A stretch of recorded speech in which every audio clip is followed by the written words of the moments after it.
Classification of AC motor.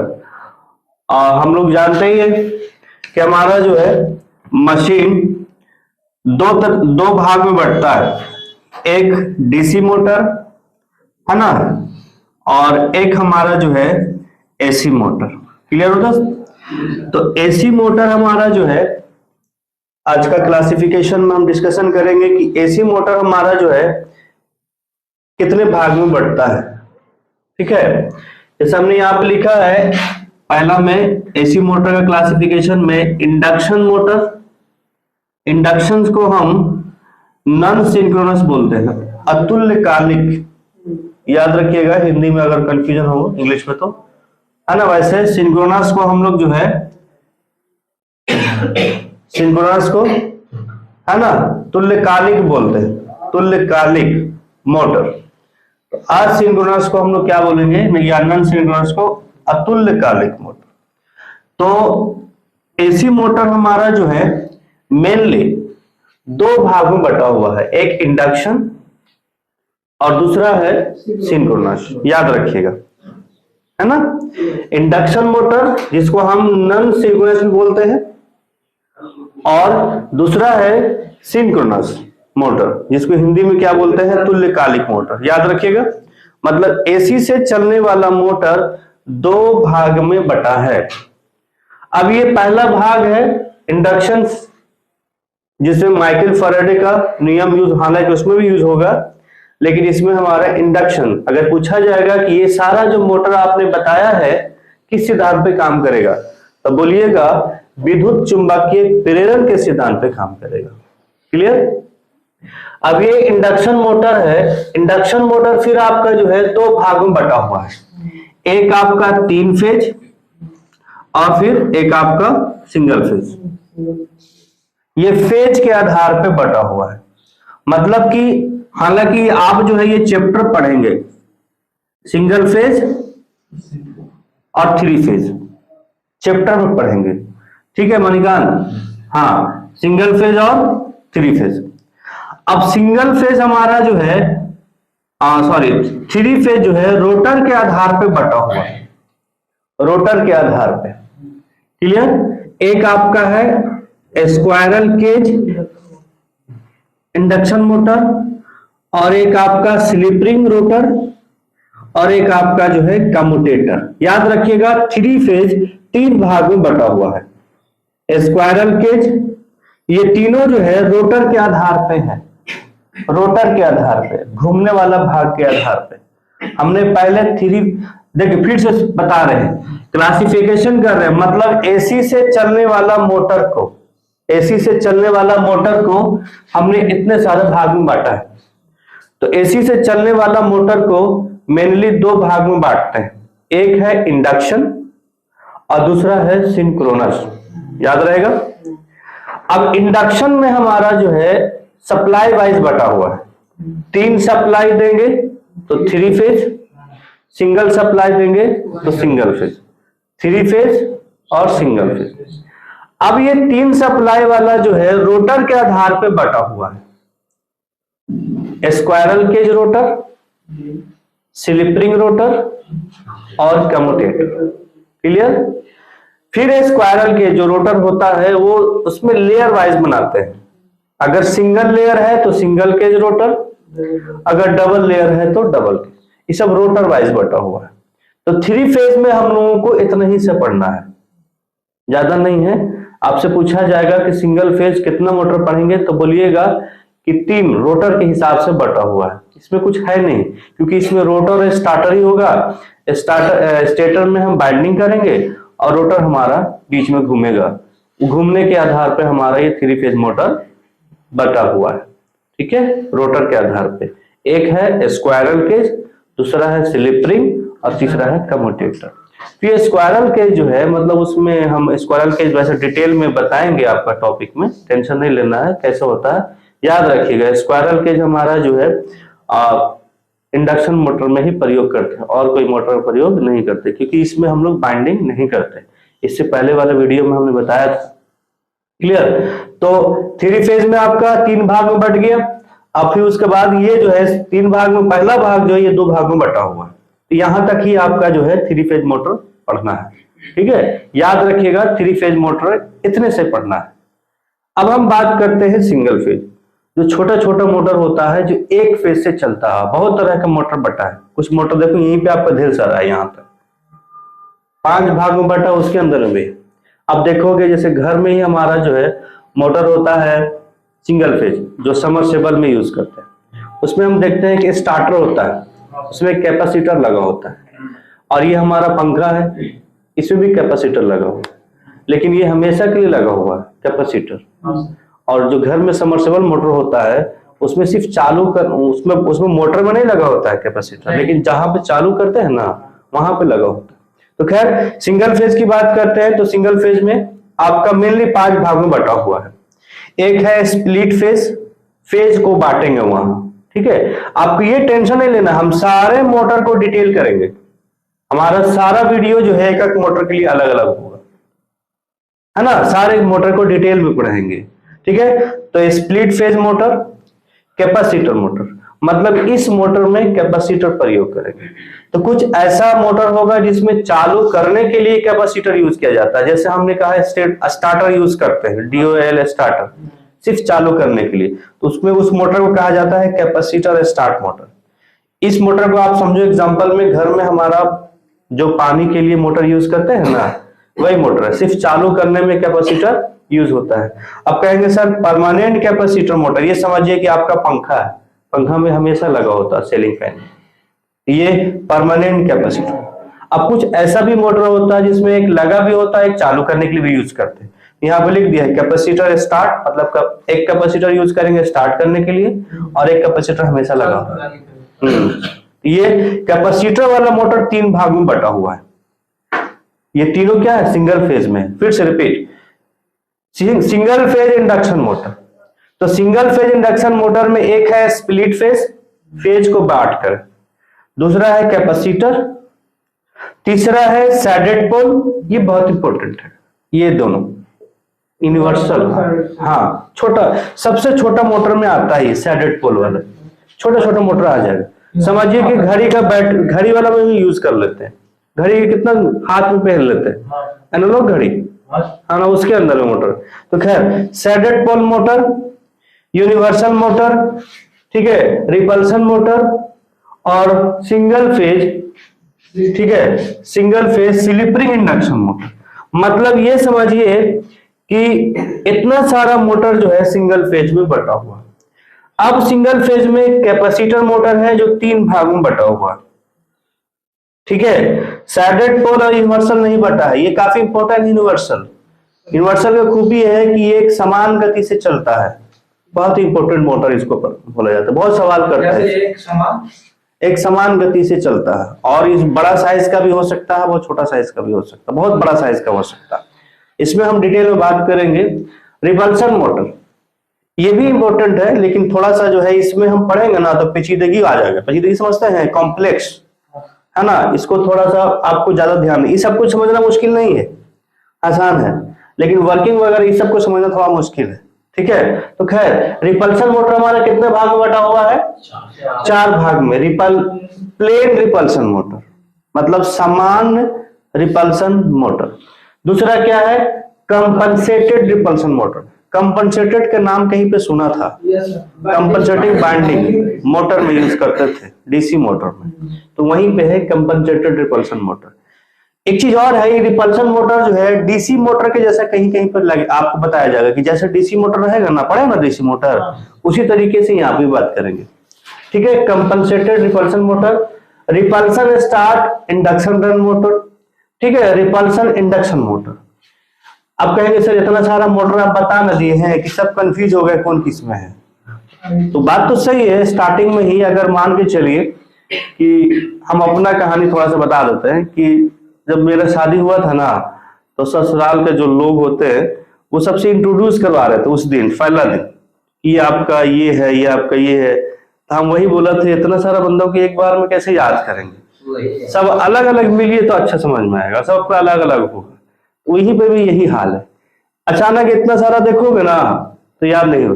जब हम बारी बारी से पढ़ाएंगे, सबका अलग अलग खूबी, सबका अलग अलग प्रयोग, सबका अलग अलग यूज, है ना, यूज प्रयोग दोनों एक ही होता है, ठीक है। इसी तरीके तो फिर हम लोग याद रहेगा। लेकिन इतना समझना है कि एसी से चलने वाला मोटर इतना सारा है। हाँ, मतलब हमने एसी और डीसी को दो भाग में बांटने के बाद डीसी मशीन हो गया मतलब मोटर, और आपका एसी से चलने वाला। तो ये आपका जो है एसी से चलने वाला मोटर है, ये ध्यान में रखना। मतलब ये सारा मोटर आपको इस वीडियो में या इस क्लास में आपको इकट्ठा कर दिया है, इतना सारा मोटर पढ़ना है। तो पहले आप मोटर का नाम जान लीजिए, कौन कौन सा मोटर होता है। जब हम लोग पूरा डिटेल पढ़ेंगे तो उस समय, उस टाइम में आपको समझने में आसानी होगा, ठीक है।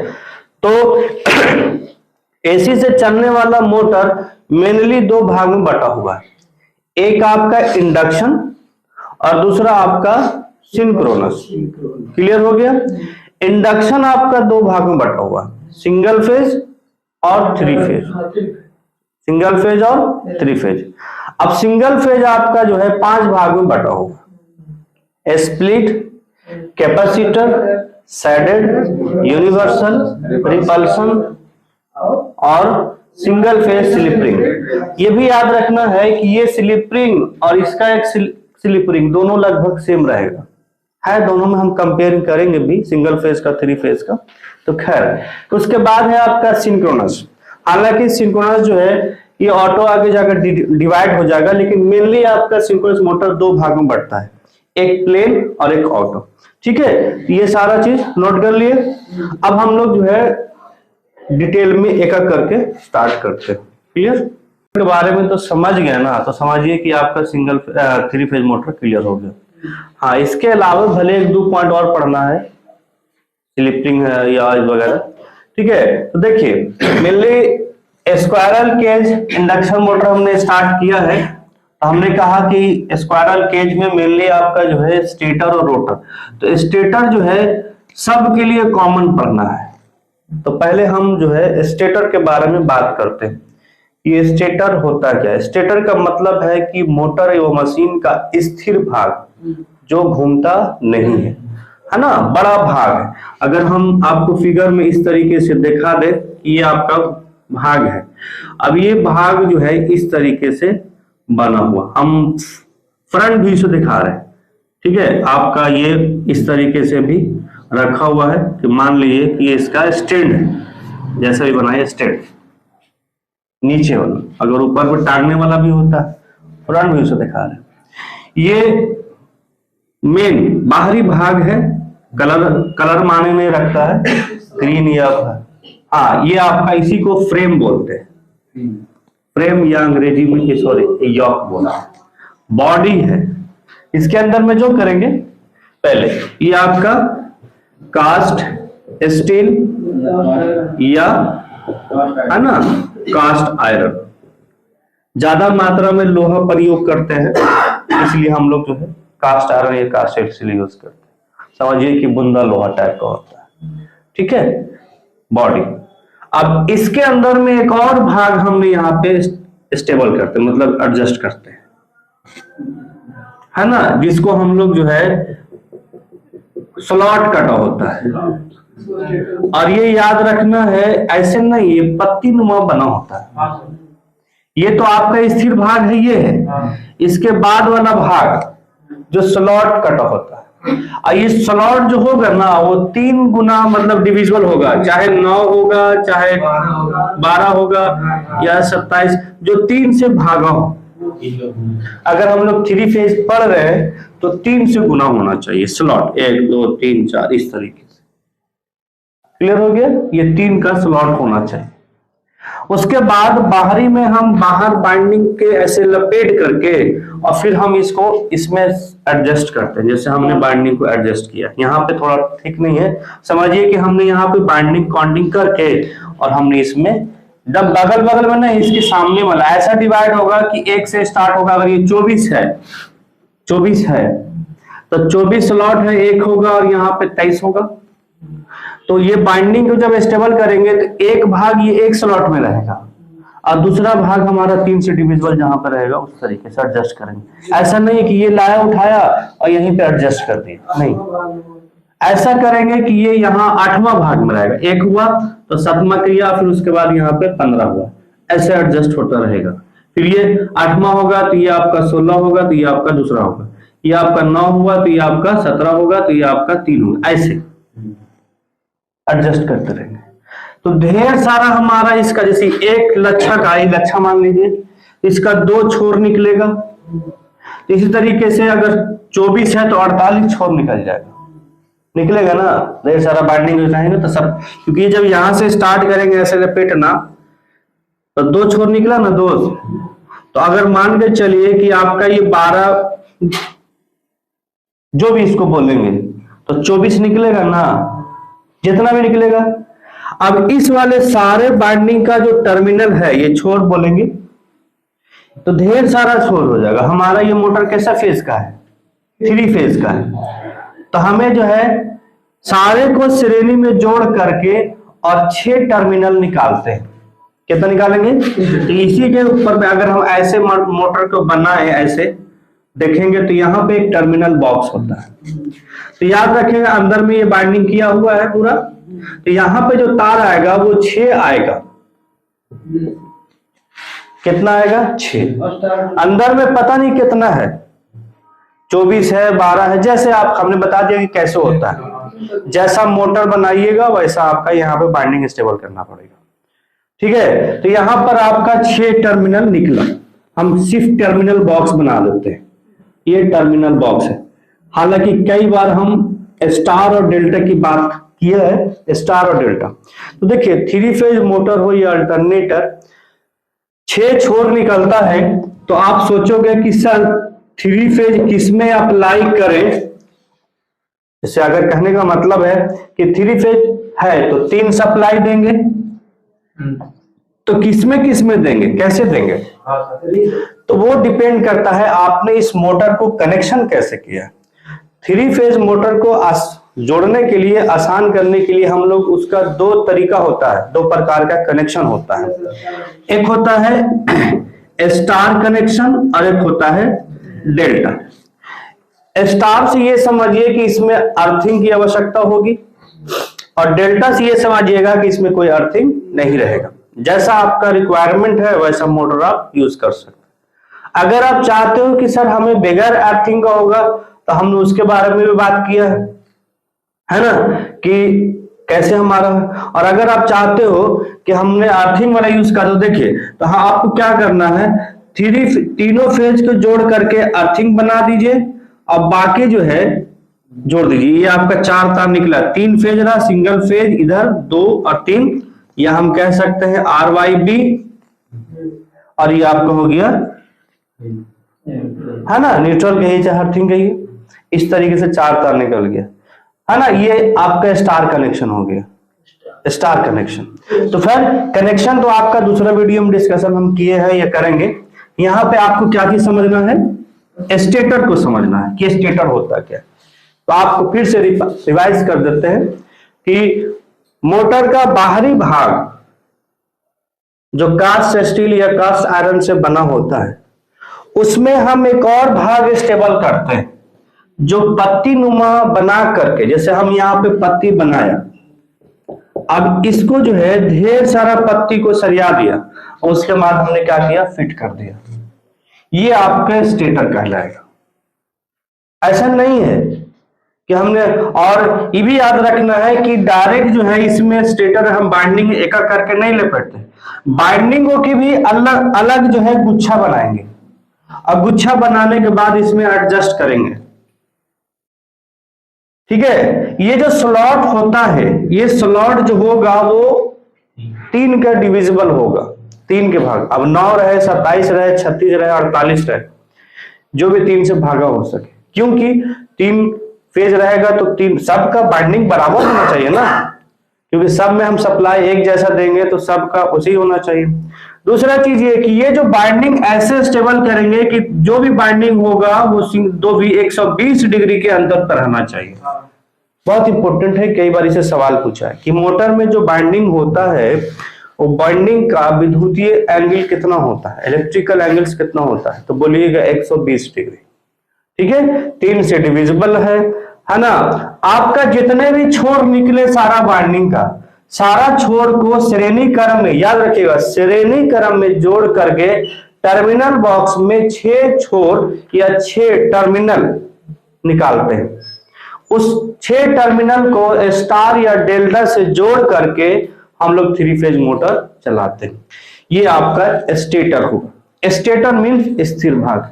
ये स्टेटर जो है आपका, जितने भी 3 फेज मोटर पढ़ेंगे सब के लिए ये कॉमन रहेगा। तो कहेंगे सर आपने 3 फेज मोटर को तो कई भागों में बांटा है, 3 भाग में, तो वो बटेगा रोटर के हिसाब से। किसके हिसाब से? रोटर के हिसाब से। फिर जब ये रोटर स्टार्टर पढ़ा देंगे तो वर्किंग पढ़ाएंगे और उसके बाद ये बताएंगे कि देखिए कैसे ये हमारा मोटर काम करता है। अभी हम लोग क्या चीज में चल रहे हैं? पार्ट्स में चल रहे हैं, या टाइप्स भी कह सकते हैं, रोटर के प्रकार में। अभी क्या पढ़ा आपने? स्टेटर पर। क्लियर हो गया? चलिए ठीक है, डिस्कशन करेंगे 3 फेज इंडक्शन मोटर का रोटर। स्टेटर तो हो गया है ना। अब रोटर, तो मेनली जो हमारा 3 फेज मोटर जो होता है वो रोटर के हिसाब से ही 3 भाग में बटा हुआ है। एक आपका है स्क्वायरल केज, दूसरा आपका स्लिप रिंग और तीसरा आपका कम्यूटेटर। ये 3 प्रकार का 3 फेज मोटर पढ़ना है। इसमें हमने स्क्वायरल केज बता रहे, squirrel cage motor in the sense squirrel cage rotor के आधार पे। तो ये रोटर 2 तरीके से बनाया जा सकता है। जब रोटर को 2 तरीके से बनाया जा सकता है तो हम मोटर को भी डिवाइड कर सकते हैं। अब हम लोगों को ये समझना है कि स्क्वायरल केज बार बार ये रोटर आ रहा है, बहुत बार क्वेश्चन भी पूछा है दोस्त, बहुत बार, इसलिए स्क्वायरल केज को बढ़िया से समझिए। स्क्वायरल केज बेसिकली रोटर घूमने वाला भाग है। इसमें हमारा जो रोटर बना होता है, इसमें मेनली देखिए 2 तरह के 2 रिंग होता है। इधर रिंग लगा दिया और इधर रिंग लगा दिया। ये कॉपर का रिंग बना होता है। इस कॉपर रिंग में हम पाइप से, लोहे का पाइप थोड़ा सा तिरछा लेके चलते हैं। वजह बताएंगे हम कि तिरछा क्यों लेके चलते हैं। बस इतना जानना है कि सीधा सीधा नहीं होना चाहिए। अगर जैसे मान के चलिए कि ये आपका शाफ्ट है और ये रोटर आपका बनाया है, तो ये शाफ्ट के पैरेलल नहीं होना चाहिए, ये ध्यान रखना है। ये शाफ्ट है जिसमें हमारा रोटर बना रहे हैं। ये जो रोटर का जो रड है, लोहे का पाइप जिसको बोल रहे हैं, ये पाइप इस रोटर के समानांतर नहीं होना चाहिए, ध्यान में रखना है। थोड़ा सा क्या होना चाहिए? तिरछा। इस तिरछा को बोलते हैं ऐठी हुई या स्क्यूड एंगल बोलते हैं। बहुत बार पूछा है स्क्यूड एंगल, है ना। थोड़ा सा क्या होना चाहिए? तिरछा होना चाहिए। तो मतलब कि 2 हमने रिंग लिया, 2 रिंग लिया, कॉपर का रिंग, ये कॉपर का होता है। ये भी याद रखना है कि सर अगर छोटा मोटर बनाए या बड़ा मोटर बनाए, सब के लिए वही है। तो देखिए छोटा बनाइएगा ना तो अल्युमिनियम को ले सकते हैं आप, अब बड़ा अगर बना रहे हैं तो कॉपर के लिए। ये आपका कॉपर का 2 रिंग लिया, इस रिंग को दोनों को शॉर्ट सर्किट कर दिया। मतलब कि हमने इस रिंग से और इस रिंग को कनेक्ट जो किया हुआ है, ये लोहे के पाइप से कनेक्ट किया हुआ है। जैसे हम लोग देखते हैं जो लटाई होता है ना, लटाई बोलते हैं ना, पतंग उड़ाते हैं, मतलब कि दोनों तरफ बीच में तो एक लंबा सा रड होता है जो लपेटने के लिए, और दोनों तरफ गोल चक्कर जैसा। अब इस तिरछा जो है, हाँ, बांस के पत्ती से कनेक्ट होता है, तिरछा होता है कि उसमें बीच में गड्ढा जैसा बन जाए, जिससे धागा लिपटाया उसमें जमा रहे। तो समझिए कि एक लटाई जैसा ही, या जैसा वैसे स्क्वायरल का मतलब होता है गिलहरी के पिंजरे नुमा। कई बार इस तरीके से सवाल भी किया कि किस मोटर में या किस प्रकार के मोटर में स्क्वायरल केज रोटर या गिलहरी के पिंजरे जैसा रोटर हम प्रयोग करते हैं 3 फेज इंडक्शन मोटर में। कैसे बना होता है? तो 2 एंड रिंग होता है और दोनों रिंग को हम एक लोहे के पाइप से, लोहे के पाइप, खोखला पाइप से कनेक्ट करते हैं और कनेक्ट करने के बाद शॉर्ट सर्किट करते हैं। कैसे काम करता है हम बता रहे हैं, लेकिन फिलहाल देखना है कि कैसे इसको बनाएंगे, है ना। अब यहाँ पे डबल है और सिंगल है, तो ये जो रिंग है ना, अगर एक लेयर है तो सिंगल हो गया, एक और लेयर बनाने के बाद फिर पाइप हमने दोनों तरफ डाला, मतलब कि डबल लेयर। ध्यान से देखिएगा, एक हमारा रिंग था, दोनों रिंग को कनेक्ट कर दिया ऐसे ऐसे, ठीक है, उसके बाद एक और रिंग लगाया दोनों तरफ से, अब फिर हमने कनेक्ट किया इसे डबल लेयर का, तो ये डबल बन जाएगा। अगर सिंगल है तो ये सिंगल बनाया है तो सिंगल, ठीक है। तो ये इस तरीके का हम लोग रोटर। अब कहेंगे सर इतना खाली जगह रहेगा, तो खाली नहीं रहेगा, हम लोग इसको पत्तीनुमा बना करके पूरा जैसे रिंग बनाया है ना पूरा बना देते हैं। तो ये आपका सिलिकॉन स्टील का होता है। तो मेनली 3 भाग इसमें है, एक खोखला पाइप, एक छल्ले नुमा रिंग कॉपर का, ये लोहे का, और उसके बाद है ये पूरा देखने में ठोस जैसा लगता है। क्या लगता है? पूरा ठोस। अब कहेंगे कि सर ये कैसे काम करता है, देखिए ध्यान से देखिए।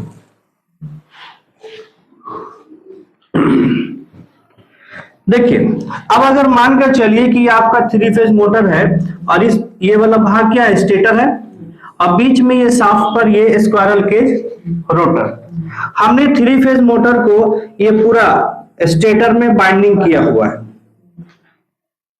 जैसे ही हम 3 फेज सप्लाई देंगे, तो ये जो सप्लाई देंगे ना 3 फेज की वजह से, 3 सप्लाई की वजह से इसमें जो चुंबकीय क्षेत्र पैदा होगा वो घूमते हुए पैदा होगा, घूमता हुआ लगेगा कि ये खुद रिंग बना रहा है। हाँ, ये घूमता हुआ चुंबकीय क्षेत्र बनेगा। जब ये यहां से यहां जाएगा तो इस बीच में टकराएगा, टकराने की वजह से ये जो स्क्वायरल के जो रोटर है इसमें ईएमएफ पैदा होगा। किसमें? रोटर में। पैदा कौन किया है? मतलब ये हमारा घूमता हुआ चुंबकीय क्षेत्र कौन बनाया है? स्टेटर। अब स्टेटर के द्वारा जो चुंबकीय क्षेत्र बना घूमता हुआ, याद रखिएगा किसके वजह से? तो 3 फेज के वजह से। तो ये चुंबकीय क्षेत्र घूमेगा तो इसको क्या करेगा? टकराएगा, और इसमें भी हमारा ईएमएफ पैदा होगा। और ये जो इसका रिंग जैसा बनाया है, ये रिंग को शॉर्ट सर्किट किया हुआ है, मतलब इसमें भी हमारा धारा क्या हो जाएगा? प्रवाह होना शुरू हो जाएगा, और ये भी एक अपना चुंबकीय क्षेत्र स्थापित करेगा। अब ये घूमता हुआ है, ये भी अपना है, तो दोनों क्या होगा? परस्परिक कट करेगा, जिससे ये रोटर क्या हो जाएगा? घूमने लगेगा। इस तरीके से 3 फेज मोटर हमारा काम करता है। तो आप कहोगे कि सर हमें सिंगल फेज से तो ये काम चल ही रहा था। तो याद रखिएगा, एसी मोटर में सिंगल फेज भले ही हम लोग नाम देते हैं, लेकिन सिंगल फेज घूमता हुआ चुंबकीय क्षेत्र पैदा नहीं करता। हम उसको क्या करते हैं? 2 फेज में डिवाइड करते हैं। कैपेसिटर लगाना या फेज को स्प्लिट करना, यही काम होता है ना। एसी में हम लोग मेनली 2 तरह के मोटर पढ़ेंगे, 3 फेज और सिंगल फेज। तो 3 फेज में तो टेंशन नहीं है, वो घूमता हुआ चुंबकीय क्षेत्र बना देगा 3 फेज के कारण, लेकिन सिंगल फेज में तो नहीं बनेगा। तो सिंगल फेज में जो नहीं बनेगा तो हम उसको फेज स्प्लिट करेंगे। सिंगल फेज का क्लासिफिकेशन किया था मोटर में, तो हमने कई तरह के मोटर बताया है। स्प्लिट फेज बताया, देन उसके बाद हमने बताया स्लिप रिंग बताया, देन हमने जो है कैपेसिटर यूज किया। तो कैपेसिटर यूज किया, वो क्या करता है? फेज को 2 भाग में बांट देता है। तो सिंगल फेज भले नाम देते हैं, लेकिन सिंगल फेज वो क्या करता है? 2 फेज में बटने के बाद ही हमारा वो मोटर काम करता है।